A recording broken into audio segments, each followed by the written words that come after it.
Adam Gadon, the so-called American Al-Qaeda who proclaimed himself the media maven, if you will, for Al-Qaeda and was helping to produce a lot of these so-called Al-Qaeda videos that were all over the internet that made Al-Qaeda look really bad and made the Muslims look bad.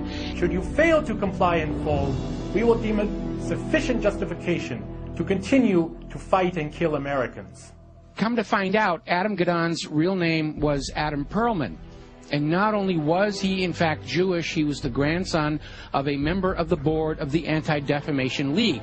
And if you've been following the history of the Anti-Defamation League, you will find out they've been very much involved in covertly supporting a lot of these so-called American Nazi movements. In fact, all the way back, just about the time of World War II, there was this scandal where the head of the American Nazi Party, which had a total membership of like 6, and yet they were getting all this press, was arrested for embezzling from his sponsors, which turned out to be the ADL, so that kind of blew up in their faces. So anyway, we have Adam Perlman, and he's been going around saying, I'm Al-Qaeda, I'm Al-Qaeda, see, I got a turban on my head, I'm a terrible Muslim, gotta hate me, gotta be afraid of me, and of course everybody's laughing at him now because we all know who he is. Okay, so they have brought in the understudy, and there is a new American Al-Qaeda named Yosef Al-Khattab.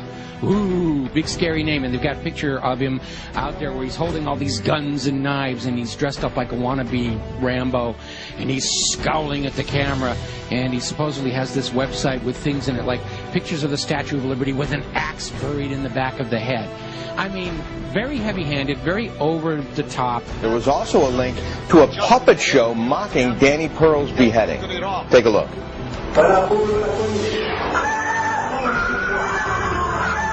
Oh, that's awful. You know, just looking more like a movie prop than anything else here.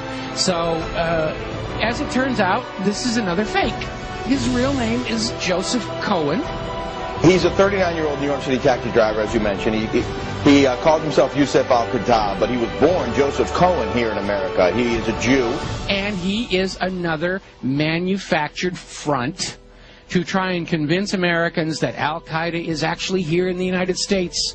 And this is why we've got to be doing this, doing surveillance on the American people and reading their email and listening to their phone calls and all this stuff, because you never know when we're going to get into a situation with the American Al-Qaeda. And it's all a front. It's a fake. He's up there. He's there to try and create an enemy that doesn't really exist in order to justify the totalitarian treatment of the American people and to encourage us to go and attack them before they kill us. They're already here on the home front. We've got to go bomb those gosh darn Muslims, because they're infiltrating America, and they're ripping tags off of couch cushions, and they're causing global warming, and we've got to go. It's nonsense. It's all war propaganda.